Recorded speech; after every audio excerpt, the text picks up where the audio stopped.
Go ahead and call the meeting to order. My name's Tara. I can't even say my own name. My name's Tara too. I'm chair of the Alcohol Commission, and we're meeting here today on October 26th at 10 a.m. And we'll begin the meeting with a Pledge of Allegiance by Christine O'Hearn.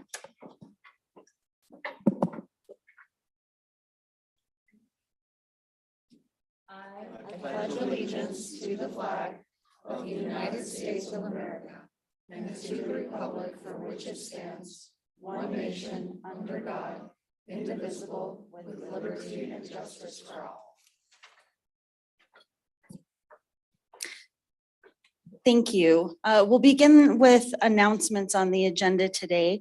Our proposed future meetings going into the holiday are Thursday, November 30th and Thursday, December 21st.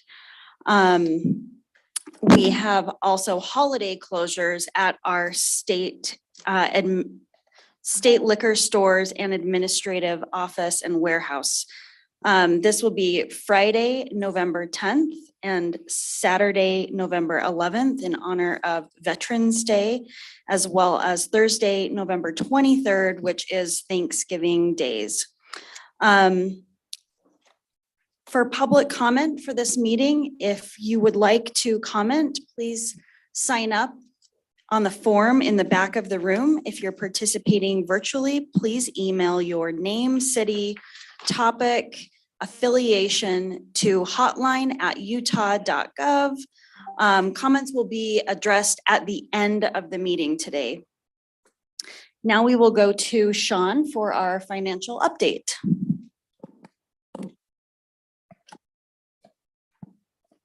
Good morning, Commissioners.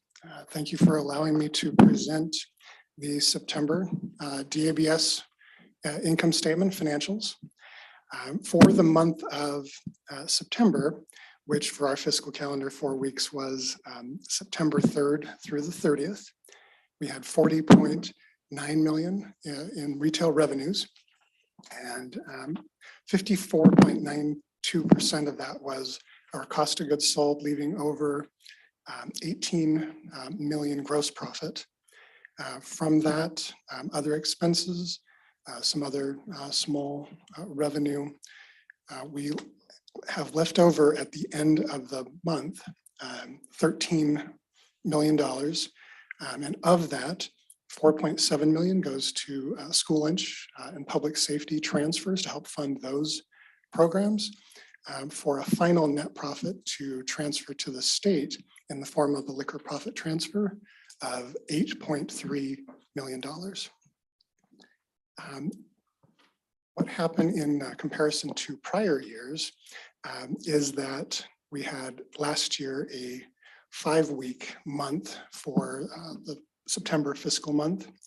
And so while they're not very comparable, in running the sales by day instead, we have increased 1% over last year, and that has been consistent for the entire first quarter of the year.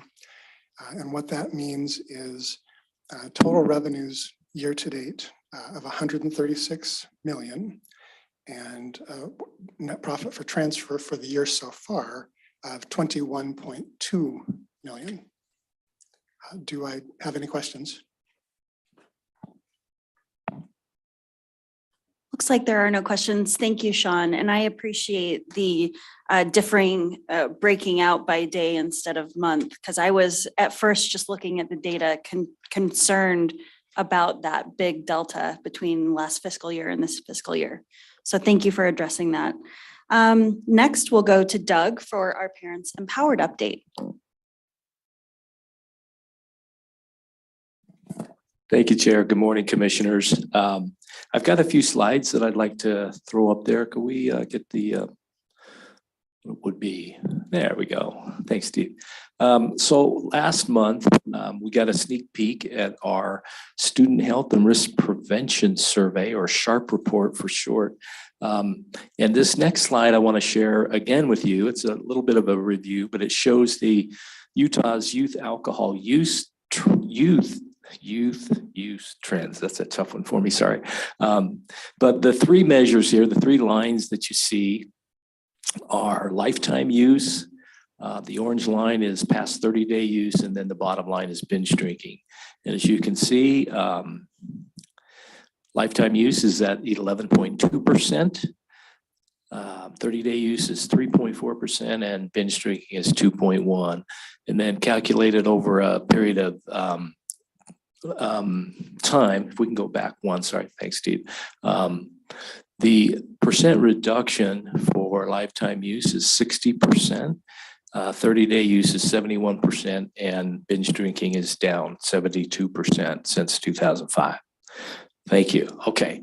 This next slide, what we did is rather than show a percent decrease, we converted those numbers into actual students, right? So sometimes it's a little more clear when you can say it's just not a number, right? These are actual Utah kids. So these are the same groupings: alcohol lifetime use, past 30-day, and 2 weeks.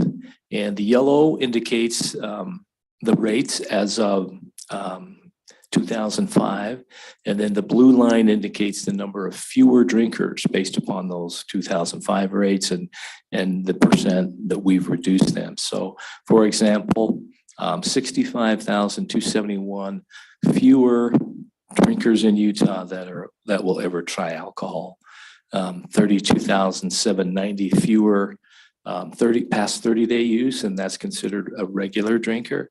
And then binge drinkers, there's 21,000 less here in Utah. So we're very excited. That's the purpose of the campaign, is to try to move that needle. And then, not to get complacent, but the orange line, that's what our focus is. Those are the ones that are still drinking. So when you look at that middle grouping there, we still have 13,000 Utah kids that are regular drinkers. So that's our challenge. Okay. Next slide. We often get asked, how do we rate compared to national averages? And so we've calculated that. The Monitoring the Future survey is a standard measurement across the nation. And this is how we fall out. So we are decreasing at a faster rate than the national trends, and they are going down as well. Okay, next slide.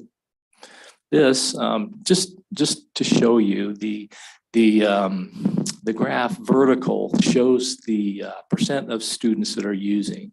And the question was asked to them, have your parents set clear no underage drinking rules? And so if you look at, let's just focus on the middle grouping, the 11.9% of the kids that said no, with an exclamation or just no, 11.9% of those kids are consuming alcohol, versus the kids that said, my parents do have clear no underage drinking rules. Those kids are drinking at 2.3%. So a big difference, and you've heard in our campaign how we stress that parents need to have those rules in place. Okay, next slide. This is a very similar slide, but the kids were asked, how wrong would your parents feel if you drank alcohol? And this is just lifetime use on the left-hand side, and then the right half of the page is past 30-day use. We'll just look at the right-hand side. But if you look, the yellow bar is those kids that said their parents said it would not be wrong at all to drink. And then the orange is a little bit wrong, but wrong. And then the blue, parents or the kids felt their parents would say it was wrong. And versus those kids that says my parents would feel this is very wrong, right?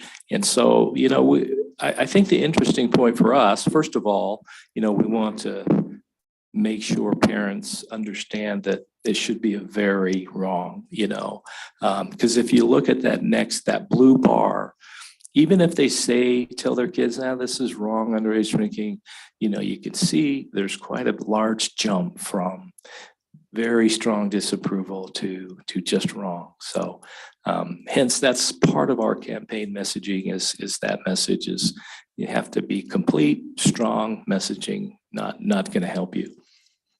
Okay, next slide.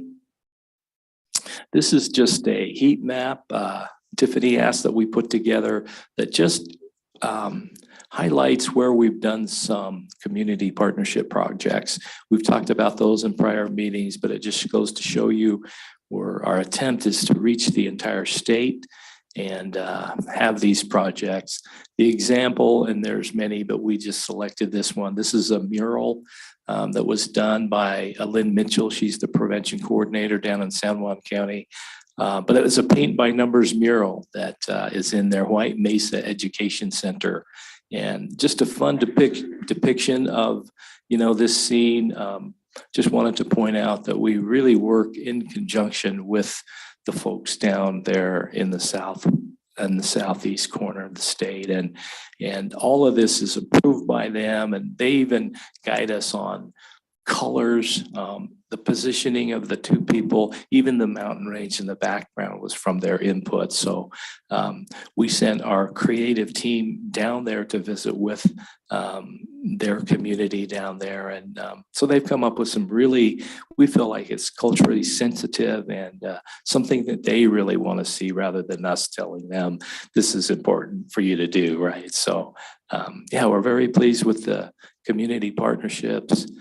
This year, we've got 11 more, and so we're excited for those. And I believe that's it. If we can go to the next slide. Just want to thank the commission. We want to indicate underage drinking prevention really is a collective effort, and just want to thank the commission for their support always. Yeah, commissioners, any questions, comments? I'll go to Commissioner Handy first. Thank you very much, Doug. Maybe you said this at the first of the presentation and I missed it, but what is the sample size of the survey and how frequently is it conducted? Yeah, great question. So it's done every other year. The grades are 6, 8, 10, and 12. And the sample size this year was a little smaller than prior years. There has been some discussion about the SHARP report at various levels on if it's to be continued or whatnot, but 50,000 was the sample size, 50K. And normally it's around 70 or 80,000. And so we feel very confident. It's administered, it's an opt-in. So parents have to say, the parents have to agree to let their kids take this, but it's done throughout the state. I mean, not everyone participates, but the nice thing about this, particularly for the local people, they're able to get the data right down to the individual school. So they can really see what's going on in their communities. We get a statewide report. We can break it down into the 13 prevention districts, but for the local community to use that data, right down to the school level, they've got a lot of good information. Thank you. Commissioner Tenner. Thank you. Doug, great presentation. And of course, the data is so interesting to many of us and interesting to hear about that sample size. Could we look at, there was a data point on there that I was trying to wrap my head around, and it was the graph that showed parental communication. So students that had heard messaging, number 3, I think, maybe, if we could just see that again and make sure that Commissioner Randall and I were. Was it the clear rules and expectations, Yes, or was yes. it the Rules and expectations? okay, or how wrong would your parents feel it would be to drink alcohol? Okay, it's the next one, Steve, right there. Yeah, we were. I guess now that I've taken another look at this, so this is not. These are those students that have had some touch with alcohol. So that's where I think I wanted to just double check on that, because I thought it was the universe of all students. And I was very surprised to see, almost 60% of the respondents saying that they had heard from their parents not wrong at all. So I feel better seeing that this is those students that have touched alcohol. And I think this is a good data point to learn from, and glad that you're doing the job you're doing, seeing this. But I mean, these numbers are, that to me was surprising, 60% of parents. Yeah, Not and wrong at all. I should have clarified that. No. It is 60% of the students who are consuming. So, Yeah, but still, I mean, pretty stunning. So, yeah, and thank you. it's like I say, it's interesting to us that, I mean, you would expect a high percentage rate for the kids that say their parents don't care if they drink, right? But it's the ones that even say wrong that, it's a big jump. So we want to make sure that they're very strong in their messaging to say, this is very wrong for you to drink. Thank you. Sure. Commissioner Jacobson. Yeah, this morning in our Rotary Club in Park City, we had a lieutenant from the Park City Police Department speak, and one of the folks in my club asked him, what's the biggest problem that you have to face up here in Summit County? Now, I realize we're talking Park City, okay, but it kind of blew some of us away, and it's teenage drinking. And I think to some extent, Doug, we've known each other for several years. I think that the police department up there would kind of disagree with where it's going, because he said it's a big problem. It's continuing to be big. And that's one of the things they're called out to address, is the problems that will result from teenage drinking. And then about a week and a half ago, I was having dinner with my grandchildren who are junior high and high school age. And they talk about the problems, and they go to school in Davis County. And they would talk about the problems of kids who are drinking during the day at school and who apparently are also intoxicated, and school not doing anything about it because it bothers them because they're there to go to school. So one of the things that I talked to this lieutenant about this morning afterwards, real quickly, because I always get identified, as being and the word alcohol comes up, and really what it is, it's parents. It all boils down, according to them, the parents. And the parents just don't feel that they need to address it, that their kids they have to learn how to drink like the parents do. So I thought that was kind of revealing, because in spite of the great job that Parents Empowered has done, I think we can't give up, because I think underneath all this, there's still a long way to go. Did you want to say anything to that? No, it's interesting that you point out Park City and Davis, and I didn't share that, but part of our annual report and the Sharp report breaks it down into our 13 local districts, right? And so we have data at least at that level. Summit County is on top in terms of 30-day alcohol use rates versus Davis, which is very low. But again, it really depends. You can break it down to even the local school level where they might have certain issues in certain areas. But yeah, thanks for the comment too. Interesting. Any other comments, questions? And Doug, I know you've got another presentation, so thank you for being here, and you're excused from the meeting. Now we'll go to Director Clayson for our operations update. Great. Thank you, Chair Tui. Really, the most important thing to report to you all as a commission today, as you know, the entire team, and especially Sean, have been working really hard on the financials just to close the year end out and make sure everything checks out and is as it should be. And things are looking great there. Due at the end of this month, we have a statutory obligation to provide an annual report for fiscal year 2023. And so, we've been working on that report. The great thing is, over the last couple of years, in addition to having the data that statute asks or prescribes that it has, we also include other data, insights, highlights about operations. It has compliance and licensing figures. It has sort of trends on products and inventory. So anyway, that is coming together. It will be finalized early next week, and we will share it with you once that is officially submitted.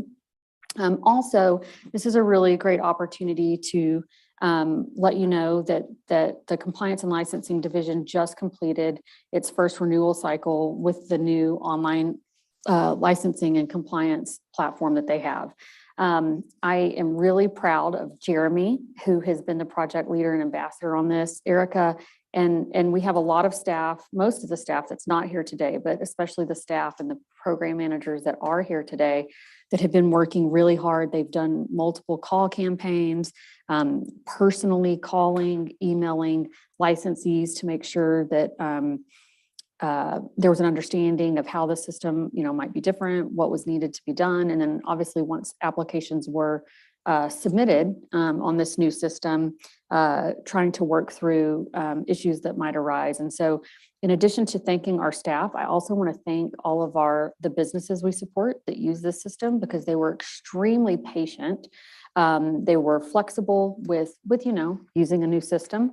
Not everything was perfect. And I think as a department, we've definitely learned some things that we will use to improve our outreach and operations into the next renewal cycle. But very appreciative of all of the businesses that gave us great feedback, constructive feedback, and were patient in how they worked with us. So definitely happy to be on the other side of that. Of course, the fruit of all of those efforts are before you today and will continue to be before you. I think most importantly, the added capacity that this new system and the efficiencies that we realize internally, these are, this makes the capacity that our staff have. They can dedicate it to things like more proactive licensee education or auditing or enforcement, which keeps them from being buried in extra paperwork and able to be out in the field doing their job, which enhances public safety. So again, I am very appreciative of the governor and the legislature for prioritizing the funding for this project, the commission for your support, and most importantly for our licensees and then our staff for deploying it over the last many months. I'll kick it over to Cade to give us a round out of the rest of the report. Thank you, Director Clayson. Today, just wanted to let everybody know that we have our upcoming peak season, which is usually the holiday season with Thanksgiving and Christmas. And a special thanks to our purchasing team, our warehouse team, and our merchandising team, who are, and then of course the stores, who are all busily preparing for this peak season. It's an exciting time of year.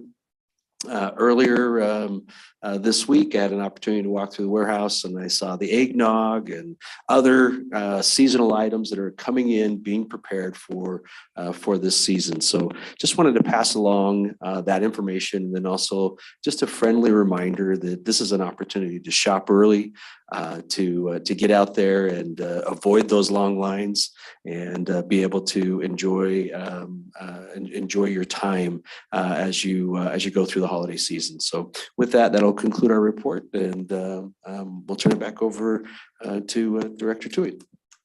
Thank you. Chair. It's okay. I did just want to mention to Director Clayson about the new system. I did hear from some licensees who had frustrations about the new system, or certain points of feedback. And I think working with Erica and the staff, I think next year will go even better and be less of a headache than this year was. But I think there are pain points in moving to a new system, but I feel like I completely agree, and hopefully my fellow commissioners are in the same boat, that it had to be done. It was not going to be easy. It had to be done. And I do appreciate the concerns that were raised, and we definitely will take that as constructive feedback for the next process we go through. And I just wanted to say, kudos, Director, to your team for working through those issues and making it happen. It's a big feat. So thank you. Okay, moving on to item 7 on our agenda, the violations. It looks like on our consent calendar, we have 17 items for approval. So I would be looking for a motion to approve the agreements reached for each of those 17 items. Commissioner Jacobson, do I have a second? Second. Was that Commissioner Tenert? Yes. Thank you. All those in favor, please say aye. Aye. Aye. Any opposed? No. Okay. So going to item B for a specific consideration, I'll turn it over to Commissioner Tenert, who is the chair of our compliance subcommittee, to address this item. Sure. Thank you. Thank you, Chair. So the compliance subcommittee, as the chair mentioned, has a responsibility of reviewing the consent calendar and making recommendations about it. The full information is provided to all commissioners and is in their electronic folders. And then we also always appreciate Sam and Aaron in their support of helping us to understand the violations that we are reviewing. The subcommittee did make the recommendation that we consider this violation of Kabuki Japanese Steakhouse separately from the consent calendar because it's a third violation. There have been, at this point, 3 violations, all involving a sale to a minor. And so to see this happen 3 times is concerning. We saw it happen just a few months after this location was opened. That was in 2021. And then we saw it happen again in June, so several months ago, and then again in September. And so before the commission considers whether or not to approve the settlement that's been put forward, we would like to speak with the operators of Kabuki Japanese Steakhouse just to understand what's going on at this location, why we keep seeing these multiple violations. Yeah, please come up to the podium here.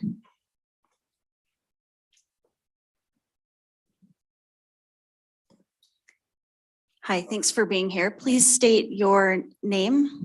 My name is John and I'm the business owner. I have right here Rachel with me. She's a manager here. Okay, thank you. Thanks for And, being I here. guess I just want to begin with Sir, if you could just wait a second, I think Commissioner Tenner will ask you questions and then you could respond if that's okay. Yeah, Thank you. I do want to ask a couple of questions and I definitely want to make sure that my colleagues have the ability to do that as well. And we do want to hear from you, but generally I would just like to understand the last violation that happened in June was there was the server, from what I can tell, was not trained. I assume you would have implemented some extra training. We're fresh off of a violation for sale to minor. It's not hard to check an ID. And so I just need to understand like why this happened. And then on top of that, how have you identified, obviously there are gaps that exist. And so how, like, have you identified those gaps and how are you planning to address those gaps? So I just want to begin by we've actually been in business since 2011. I let the license lapse 1 year, so that's why. So our records, you can when you pull both license, you're actually going to see that our records actually not that bad, I guess. It's bad to have 2 years. That Right. it doesn't matter how. Of course. Okay. Yeah. And then the other thing is that, we, of course, this is very concerning to us as well. So we've been like, kind of looking at, exactly what is it that we're doing wrong and things like that.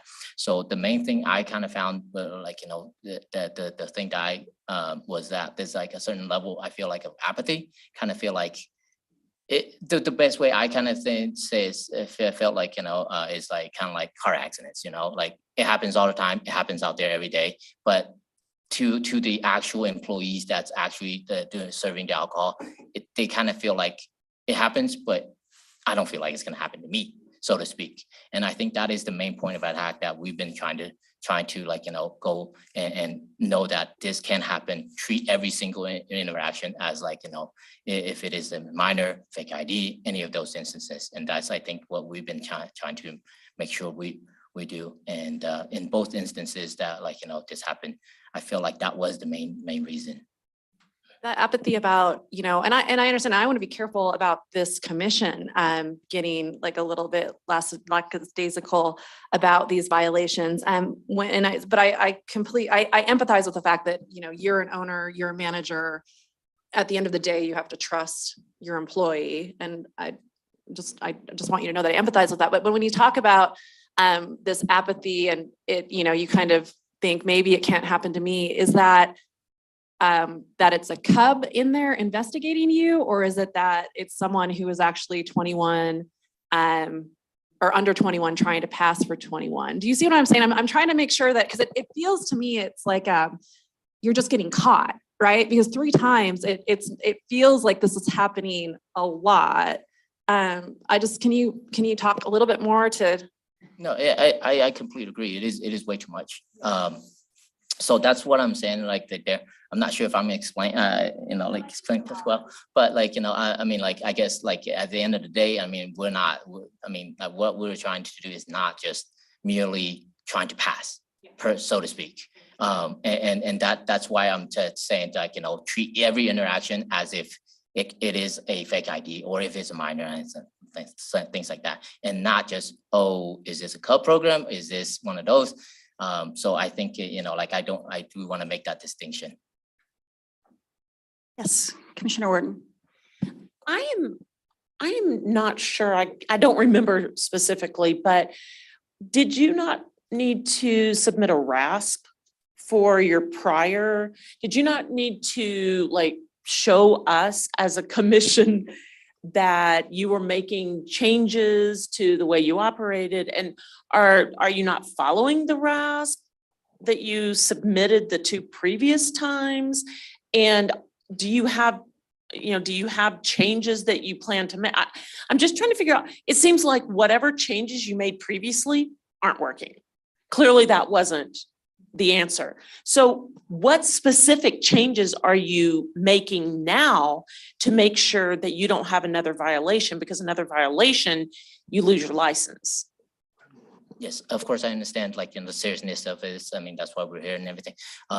As far as that, to answer your question, as far, I guess to begin with, like we redid our training program right from the beginning, and dedicated more of that time to focus on, this aspect of the training, not just like, new servers, how to bring food, how to take orders. Also the alcohol sales part that has been, redone, and it's been made a much bigger aspect of our initial training. And I think that should help a lot with the newer servers. I do want to also point out this last violation.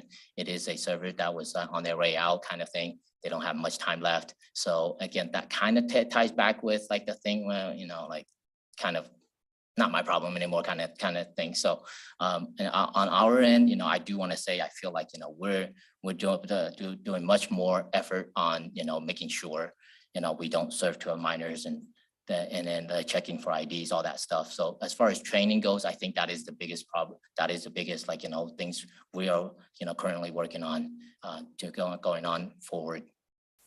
I'm not sure if that answers your question.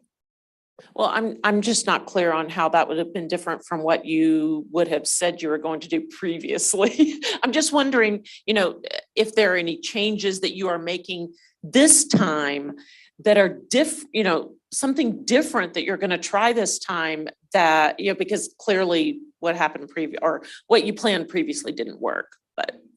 Yeah, so I feel like, I do want to say from the first time when it happened, was it like 2021?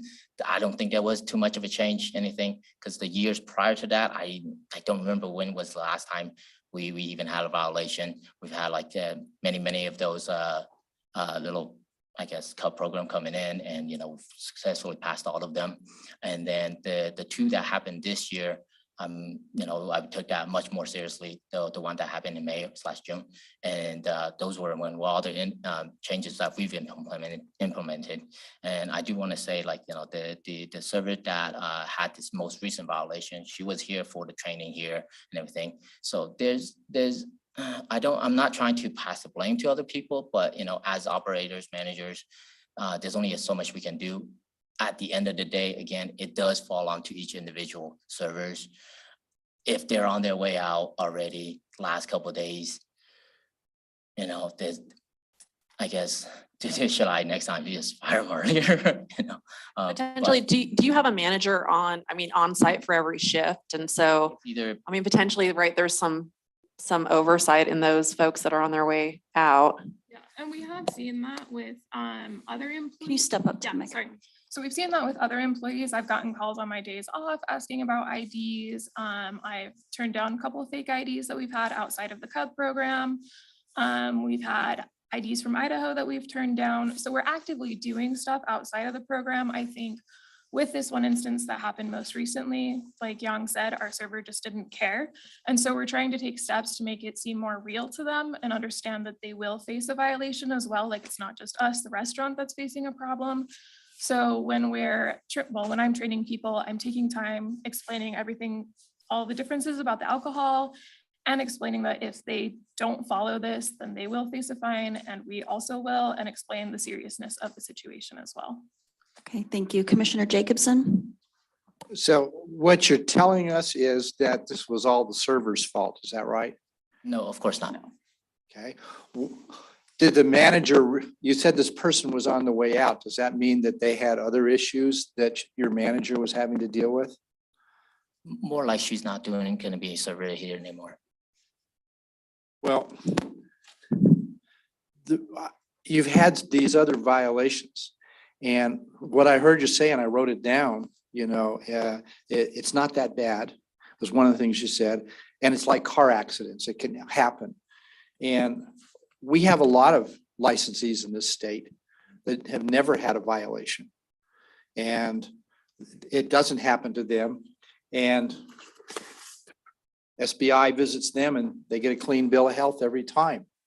And yet you've had 3 of these. And I don't hear you identifying what you're going to do that's any different than you have in the past. And that's what I think the commission needs to hear is what is it that you're doing different that's not going to result in another quote unquote, just another car accident? Of course, I'm not sure if I was explaining myself too well, but as far as like I was trying to say, like our training program right from the get-go, I think has been redone entirely to, focus more on making sure, checking IDs, asking people their age, things like that. So maybe perhaps like in the previously, we haven't been doing that enough. I mean, like that's what what I'm saying is like that's what we're focused more on the training aspect right from the start. The newer servers that's coming in will have like a different thing. Well, why haven't you checked everybody's ID? When I go, there's places where I go where they check my ID, and the only thing I hear from them is you're not old enough yet to be president. But it's one of those things that everybody else seems to do really well. Why are you guys having such a problem with that? Right. So I don't remember the one that happened in 2021, but these 2 that happened this year, they did check ID on both of them. And I can't speak for the actual server that happened at that time, but from what I understand, they did check ID on both of them. The most recent one, it was, as clear as day, something suspicious about the ID. It was like one of those paper temporary ones, from what I understand. And yeah, so the server still says that it served them there. Sir, I wonder, have you thought about investing in an ID scanner and having a system? We have thought about that. And we've tried a couple different items, different ones. None of them have been to like too much of like our liking. So the ones that were, I understand like as far as the ID scanner goes, like we have to scan every single one of them if we have that. So that has been a little, I guess it's a little bit of reluctance on our end if we have to scan every single ID regardless of any age. So I think the hesitancy that you might be picking up from the commission is we do have licensees that do scan every ID because they've had violations, because they're trying to write their course. So I think what you're hearing is maybe you should be doing that because you've had 3 violations. And the commission wants to make it clear to you today that if you come back with a 4th violation, we will revoke your license without hesitation. So that's kind of the dilemma that we're having, I think, is that it is unfortunate that you've had these instances happen, but it's more unfortunate when kids are able to drink, right? So our job is preventing that. So we need to see something different. And I'm not sure that we're quite there yet. Is there any other comments before we go to a vote? Yes. Commissioner Handy, thank you. Thank you, Madam Chair. In thinking about your overall total sales for the year, what percentage are alcohol sales as opposed to food sales? And if you lost your license, could you stay in business? If you lost your liquor license, could you stay in business? Hopefully I don't have to answer that, but so as far as the actual numbers go, I want to say our it usually hovers around 3-4% ish, something like that. But I based on the past, like when our license has been like when we had to do our suspension, there's a lot of people that do decide that they're not going to dine here without the license. without the alcohol. So so I guess what I'm trying to say is the actual alcohol sales is not that big, but the additional food revenue that it brings in is a very sizable chunk.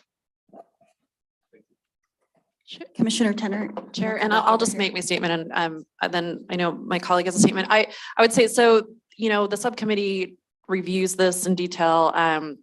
And oftentimes like I would jump in and make the recommendation to approve the settlement at this point. But I just want to say that like in this conversation, I'm not hearing like a really tangible difference in like operations. And so I won't be I'm not saying I would necessarily vote against or for a motion, but I'm just saying I'm not going to make a motion to approve the settlement because I would like to see like the written RASP and more information. And I apologize to the staff on this because we'd like to give you a heads up, but it's just, as we're having this conversation, that's just where I am in my place. And I just want to have Madam Chair. full transparency. Madam Chair, I would like to move to table this item until the next meeting. And as part of tabling it, to receive from the licensee a detailed plan for that would have to be approved as to how they are going to move forward in addressing their responsibility to verify the age of all of their patrons. So the motion has been made to table this item. And the commission would like to hear back from staff about a more detailed RASP and specific steps the licensee might take. And I would second that. Okay, second. And then let's pause for 1 second. I think staff has a comment. Erica? Yeah, just want to highlight, we're also available for additional trainings as necessary to fill in this. I just wanted to mention, I feel like if we don't take this pause, we'll just see you again when the fourth violation happens, probably by the next meeting. So it's better to just take a pause, I think. Okay, so I hope before we go to a vote, I think that we want you to be successful. I hope you understand that. We want you to be successful. We don't want this to happen again. So we want to feel comfortable. We've seen other licensees in your situation, which is why I think we're feeling the hesitancy to approve the settlement agreement because we want to see a little bit more and have more certainty that this won't happen again to you, to your staff, and to the community. And so I think this is an opportunity for you just to go back and do a little bit more work, share some detailed plans, and to make the commission feel more comfortable in approving the settlement agreement so that we don't feel like this will happen again. So any other comments before we go to a vote to table?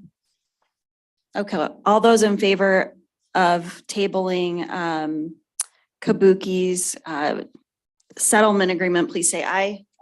Aye. Any opposed?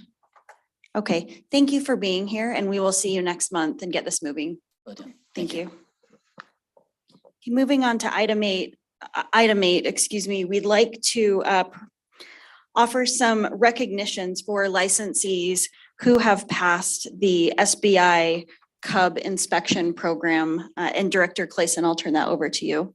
Great. And Commissioner Jacobson obviously referenced this in that last agenda item that just came before this one.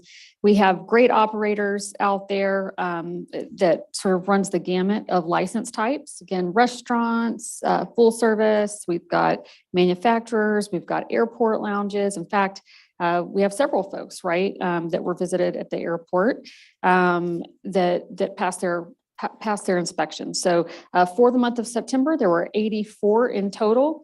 And again, these range from Salt Lake City to Bountiful, Farmington, Centerville, so really all over the state. And again, this is just a monthly opportunity to recognize these operators who are working really hard to have a great plan, a safety plan in place, have really refined operations so that indeed they're in compliance with all of the law, but especially as it pertains to not serving minors or underage youth. So for all of these listed here, we thank and appreciate you for your efforts. Thank you, Director. It's really great to see our operators doing the work that they should be doing. And moving on to item 9 to the consent agenda, Erica. For Thank you, Chair presentation. Tui. Thank you. Before I start, I do just want to give a warm welcome and highlight our new staff, Christine O'Hearn, our fearless leader in the Pledge of Allegiance. She's joined our off-premise team working with off-premise licensees and labels. We also have another new compliance specialist, Brian James, who wasn't able to be here today, but he, I assume many of you will meet him, so glad to have him on board as well. With that, we'll move on to the consent agenda. So the first thing on the consent agenda is the approval of the minutes for the last 2 meetings, the commission meeting and the last special commission meeting. Then you will see renewals, which I appreciate the comments by Executive Director Clayson and Chair Tui about what a process it's been for all those involved. As a reminder, those that were just subject to renewal, the license types were airport lounges, arenas, banquets, hospitality amenity, hotel, resorts, reception centers, and all types of restaurants. Per the code, if a licensee did not renew, their license will expire on Halloween at midnight. Given how the code is reads, we also have some of those license types on the consent agenda that will need to be effective on November 1st. So they are noted in there just to make sure that we don't have any expiration issues. You'll see on there that we have 1,319 license records that meet statutory requirements for renewal, 85 that did not renew, more than 3/4 of which were intentionally not renewed. Our staff has been in contact with them to confirm that.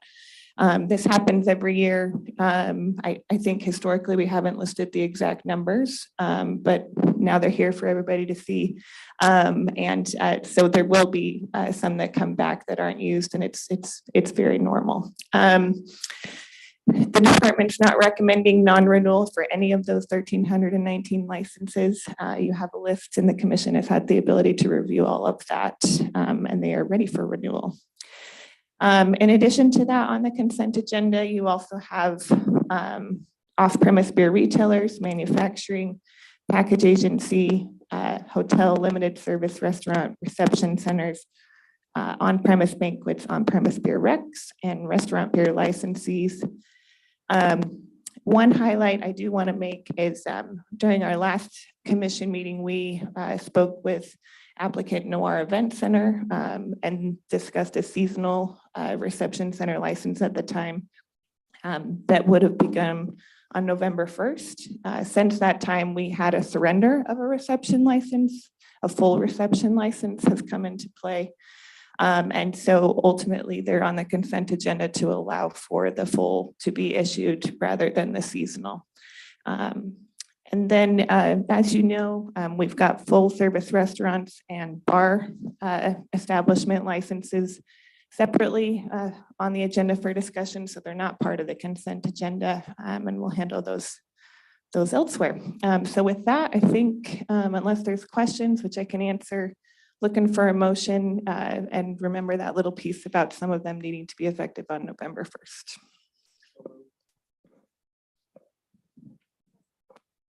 Commissioner Terzon, because I saw her first. All those in favor of approving the consent agenda with the effective dates noted on the agenda, please say aye. Aye. Any opposed? Okay, thank you. We'll move on to agenda item 10, license applications. And we'll start with bar establishments, and I'll go over to our compliance subcommittee chair, Commissioner Tennert, for that discussion. Great, thank you, Chair. We in the compliance subcommittee did review the applications, and as always, the full information was available to the full commission in the electronic folder, and we appreciate the staff always being available to answer our questions. We've got The subcommittee's recommendation is to approve those 3 applications that are ready to operate. The Historic Place Ogden, Last Call Sports Bar and Grill Springville, and 2 Row Brewing in Midvale. The other applications that are before us are not ready to operate, given the criteria that we have in place for bar establishments, and therefore our subcommittee is not making a recommendation on approving those. I would ask, though, Rob to give us a little bit more information on the first application, the Historic Place Ogden, because it's not going, so we have 11 licenses available to us. This particular one will actually not take away from those 11, and I was hoping that Rob can provide some information on that particular application. Yeah, that's correct. Good morning, commissioners.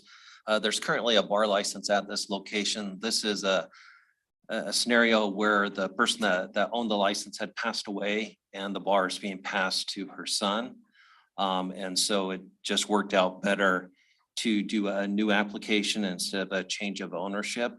And so the license that's currently there is being surrendered, and so it will not affect the quota. Thank you, Rob. I'd be happy to just go ahead and make a motion, and perhaps if there are additional questions that can happen during discussion. So I move that we approve the applications and grant licenses to the Historic Place Ogden, Last Call Sports Bar and Grill Springville, and 2 Row Brewing in Midvale.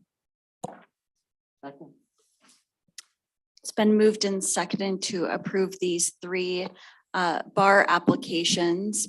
All those in favor, please say aye. Aye. Any opposed? No. Okay, thank you.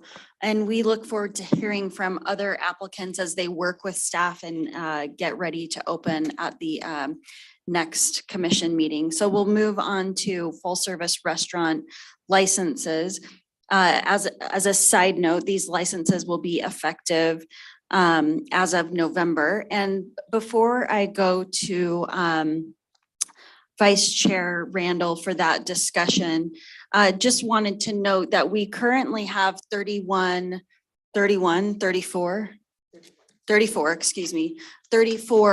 licenses in the available to us via the quota for full service restaurant licensees. We do understand that because of some non-renewal, that we will have additional licenses likely available to us, and we are waiting to see what that number actually is. Okay, so it's 31 licenses. And so we've been having a discussion among commissioners about loosening our requirements a little bit to allow for some of our operators to receive licenses early as they're making these investments. And ideally, if we weren't in such a scarcity situation, this would be the normal way we operate. And so where we're able to see a little lag in the scarcity for the time being, I think we're more comfortable in pushing out these licenses and offering them on a conditional basis. And so I will go to Vice Chair Randall for that discussion and then the recommendations for full service restaurant applicants. Thank you, Chair Tui. I'm wondering if it would be simple for the sake of everyone in the audience too, if we move forward with 2 motions for this, maybe approving the change of seasonal license, extended closure requests, and license change of ownership, just so those are off the table, if that's fair. Go ahead if you'd like to make that Okay, motion. So I'd like to make that motion first. If we could approve change of summer seasonal license, so under canvas, extended closure request for 98 Center in Moab, and then license change of ownership for Courtyard Lehigh, El Habanero, and Zest Kitchen and Bar. Is that a second? Okay, thank you. All those in favor, please say aye. Aye. Any opposed? Okay, thank you. And then if you'd like to continue. Thanks. And then ready to operate, we've met with staff, had conversations as a subcommittee. We're comfortable with moving forward with 1 through 5. I wanted just to separate that out because number 5 does say conditional, but that's simply due to a business license and needing the license in order to receive the business license. So moving forward with those. Regarding all other applicants and the comments that you've alluded to, Chair, as a subcommittee, and I'm hope I'm speaking for all my subcommittee members too in navigating this. We want to provide, our goal as a commission is to provide some consistency and a clear path for applicants as they're coming to us and submitting licenses. So we are acknowledging that this can be confusing at times. And so we want to just make sure that that's out there, that we want to be clear with our licensees as they're coming through. But with that and seeing this, this influx that we see coming in as a result of the renewals, we met with staff and we feel like all other applicants 1 through 4, based off of staff recommendation, would be good to move forward with approval, and then holding on 5 through 7 due to some significant construction delays currently and the timing of their opening. So that would be my next motion, is to approve ready to operate 1 through 5, and then also approve all other applicants 1 through 4. Oh, sorry. And then Erica has a comment. Sorry. Well, can I get a second to that? And then we'll move to discussion. Second from, I'm sorry. Thank you. Is there a second to Vice Chair Randall's motion? And then we'll open it up for discussion. So we can have conversation. Thank you. I would move to bifurcate that motion to provide for, just consider 1 through 5 first, and then to consider 1 through 4 on the other. I'll amend my motion. Thank you for that clarification. So to move forward with ready to operate applicants 1 through 5, but My second was for that. okay. I'm going to hop in too. I think you also mean that they will be effective on November 1st. Yes. I'm sorry, I said that at the very beginning, but yes. Thank you. Okay, so let's take the motion on the table is to approve candidates 1 through 5 in the ready to operate category as noted on the agenda, with the licenses being effective November 1st. There's been a motion and a second. All those in favor, please say aye. Aye. Was that, excuse me, was that an aye? Okay, any opposed? Okay, we will go back to the conversation around all other applicants. Commissioner Jacobson, was there a comment that you wanted to offer there? Well, what I see on all other applicants is that number 1 is the only one that will be ready before the next commission meeting. Okay, and one of my concerns is we have 25 licenses left right now as we sit here today.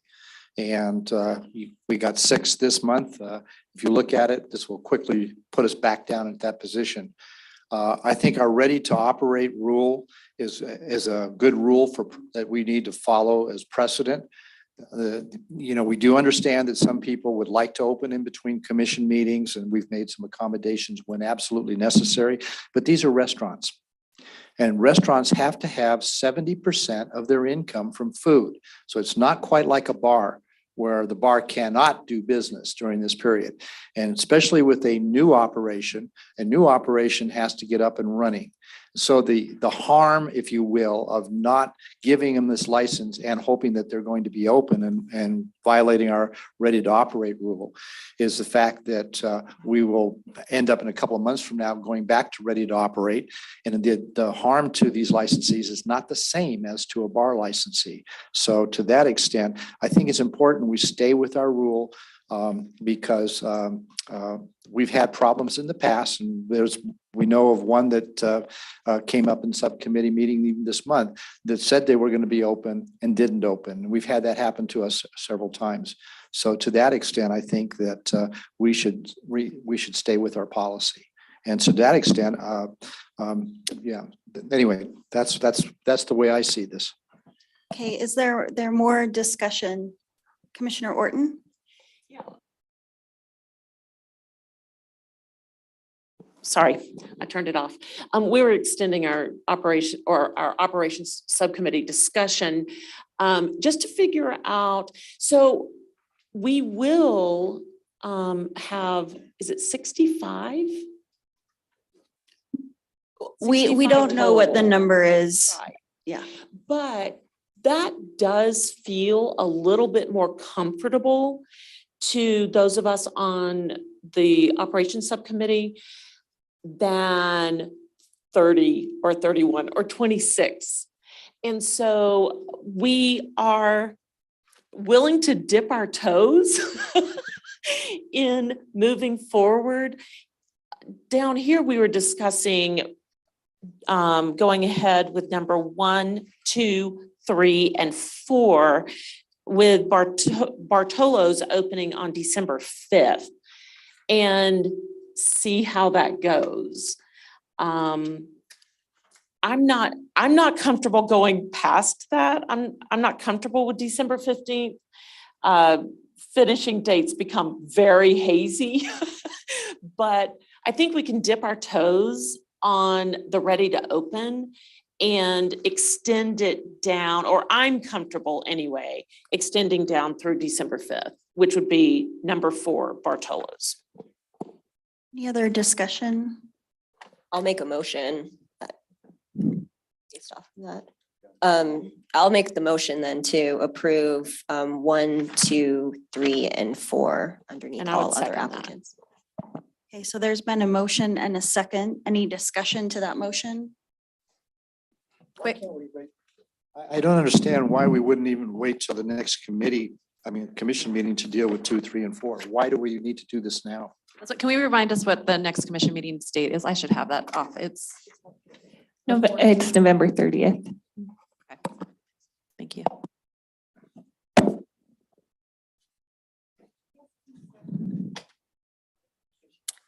And to kind of answer Commissioner Jacobson's question, I think it is to give restaurants that are looking to open a little bit more comfort that there will be a license available.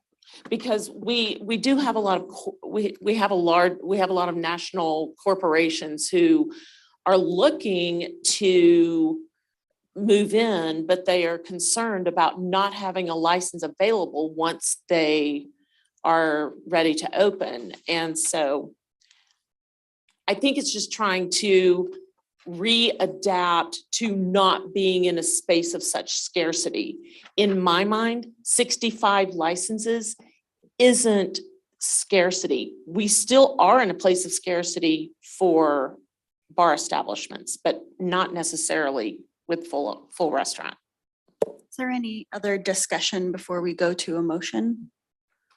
I might also take into account too, just the timing of all of this. We're looking at coming up on the holidays and just giving that that comfort to some of these businesses too. And based off of the recommendations we've received from staff, that they believe that these will be in fact open and ready to operate during this time frame.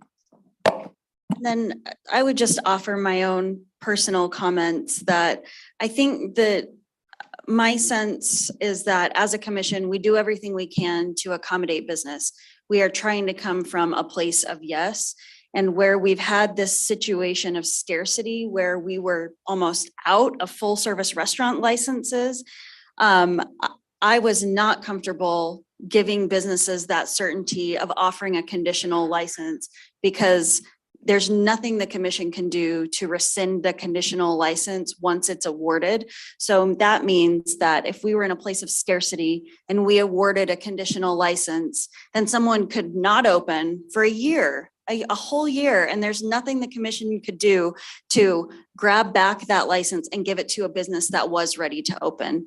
And so I think, seeing the licenses that we will be getting back from non-renewals. And again, as Erica said earlier, this is, an occurrence that does happen. It's not unexpected. We will likely have to go back to a place of more strict scrutiny on awarding these licenses in a few months is my best guess, unless the legislature can fix the quota system.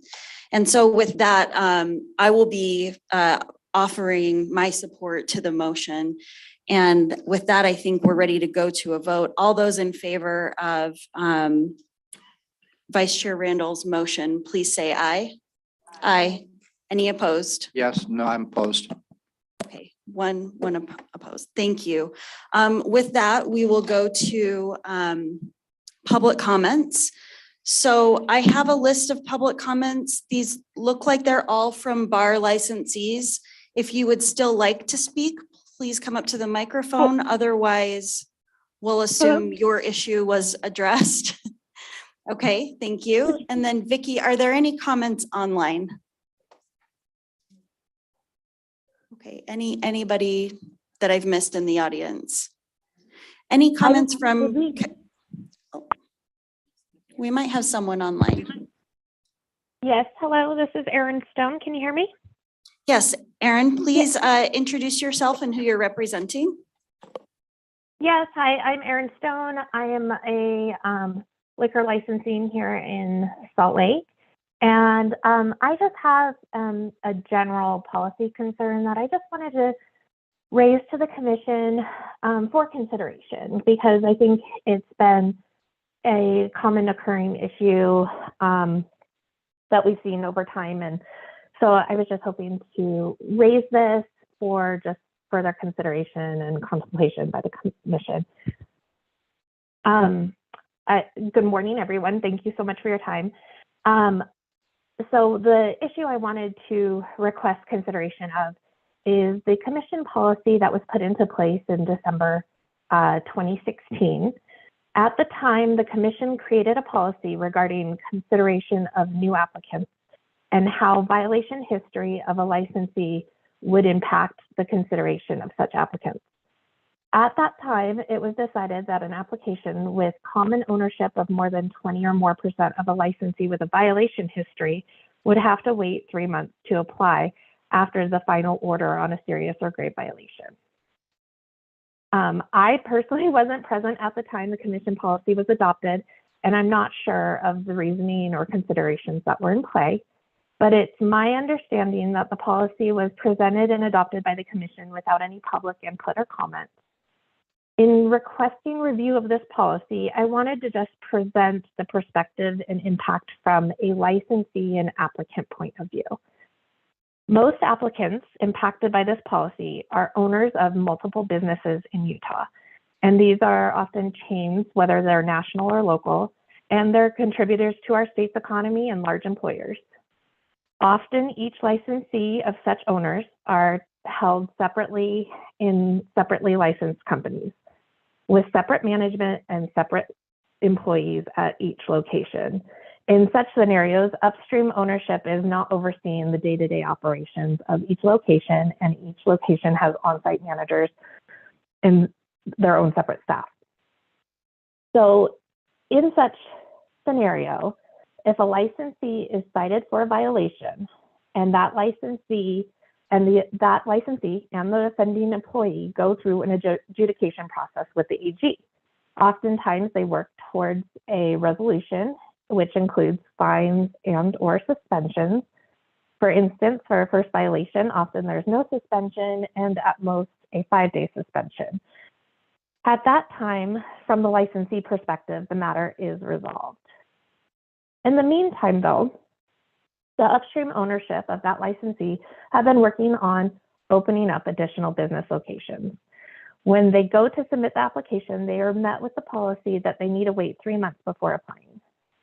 For an applicant that is ready to open, this has the effect of a 90-day suspension, so to speak, and which is well more than the actual violating licensee is being subjected to. This is a stiff penalty for an applicant in a location which was not the actual violating location. Further, I'd like to note that the economic impact on these businesses can be very detrimental, especially for smaller local chains. In essence, imagine applying a 90-day suspension on an already existing and operating licensee with common ownership of a violating licensee. But this is even more detrimental in this circumstance with license scarcity. Being pushed out 3 months may result in more than a 3-month suspension, so to speak, until additional licenses are available. In light of these severe and adverse impacts to growing businesses, I would ask that the policy be reconsidered with this perspective in mind. I think the practice of such.